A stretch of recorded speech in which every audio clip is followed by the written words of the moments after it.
Hi, good morning and welcome to another crochet vlog. So in London, the weather has now changed. It's become a lot warmer, which is great.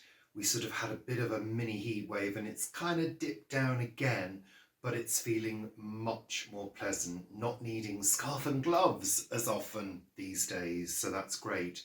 So I don't know whether you watched last week's vlog, but I talked about buying some new yarn and making a couple of dishcloths. I also talked about working on a bag and unraveling some old yarn to reuse in another bag project. So update on the olive green bag, which hasn't really progressed. So there is a reason for that. I don't know whether you remember, but I mentioned that the join down the side wasn't very good. This is where you get to the end of a row and you start a new row and you have to slip stitch into the previous row. For some unknown reason, well, I say unknown, I think I know why, I've lost about 8 stitches. So all the way around the top there should be 88 stitches. There are only 80. So I think what I've been doing is progressively joining into the wrong stitch. I think that's the reason why. So I haven't progressed with this because the handles are going to be a bit problematic in terms of getting them in the right place, because the pattern kind of tells you, the video that I'm following tells you to put them into certain stitch numbers, and I don't have those numbers because I've gone wrong. So I'll have to either work it out for the number of stitches that I've got, or it's going to get frogged and it will start again. It didn't take too long to get that far, so we'll see. And I did have to buy more of this olive green 2mm macrame yarn.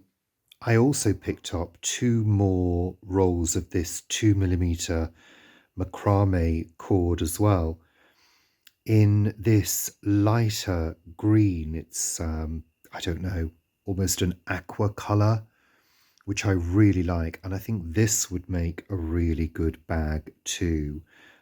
You know, a gorgeous sort of beach bag, something like that. So I'm going to be working with this very soon as well, once I've perfected the bag design. So in terms of the unravelling that I did, I unravelled the mulberry cotton and I started reusing it, and I started doing another bag design. These are all from videos that I watch on YouTube, that I get inspiration from and also learn techniques and ways of doing things. This is actually a large rectangle of, I think is it single crochet? Yes, it is. Folded up in a certain way to create this bag.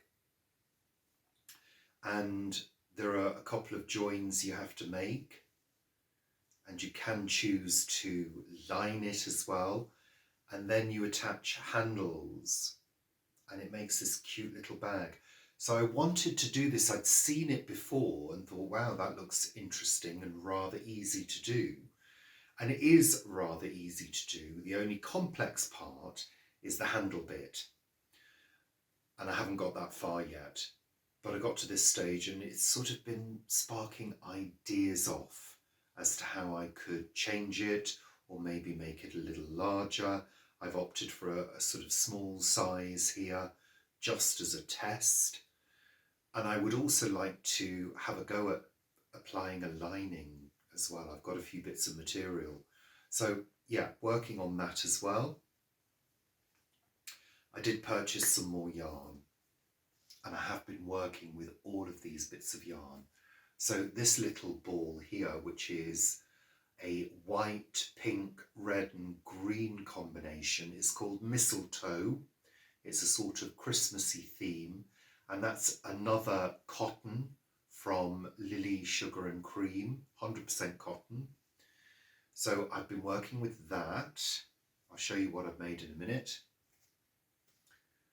I also purchased this cone, which is a large, I think 400 gram cone. And again, it's Lily Sugar and Cream 100% cotton. And this is called Potpourri.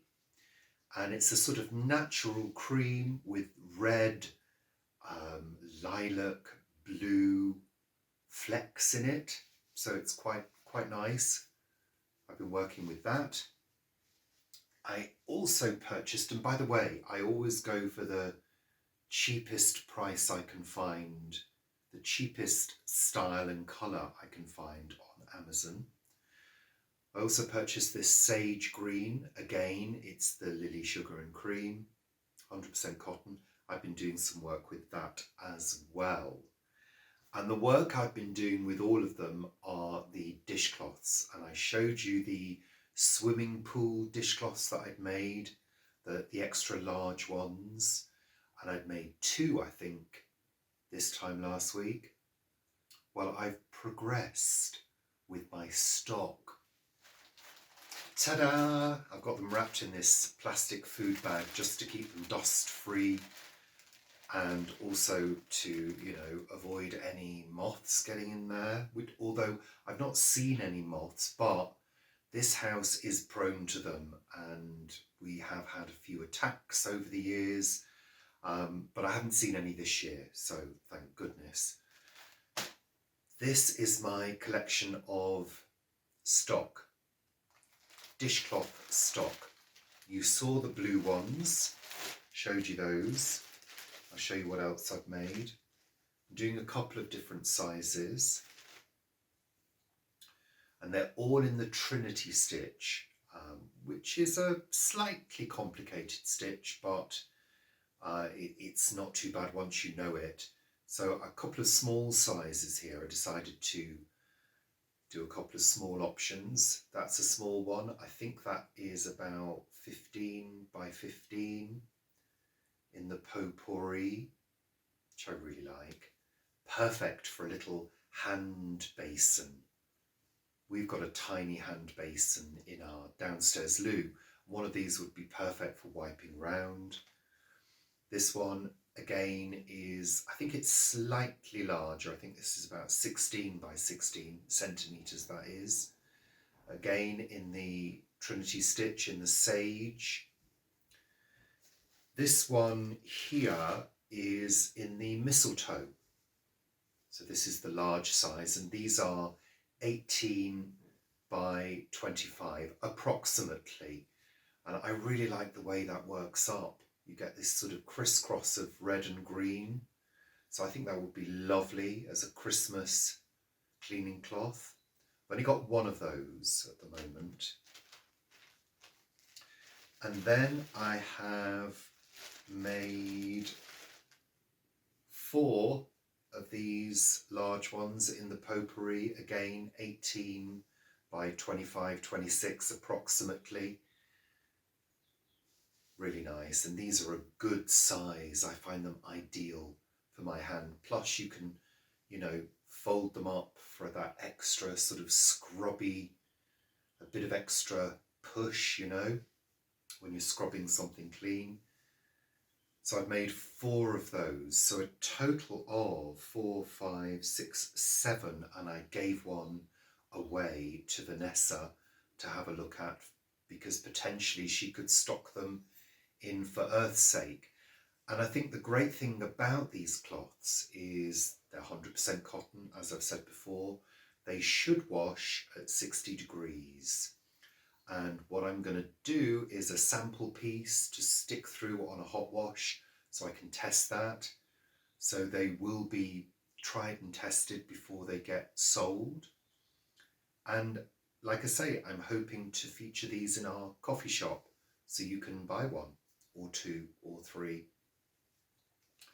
So yeah, it has been a fairly busy week and I've been filling all my spare time making these. So at night when Paul's watching TV, I've got one eye on the TV and the other eye on my crochet, can't quite do it without, looking at what I'm doing, because, like I say, it's a fairly complicated stitch, but I think it has a really nice finish, and I really like the thickness of the material that's created. So that's been my week. Let's pop these back in here.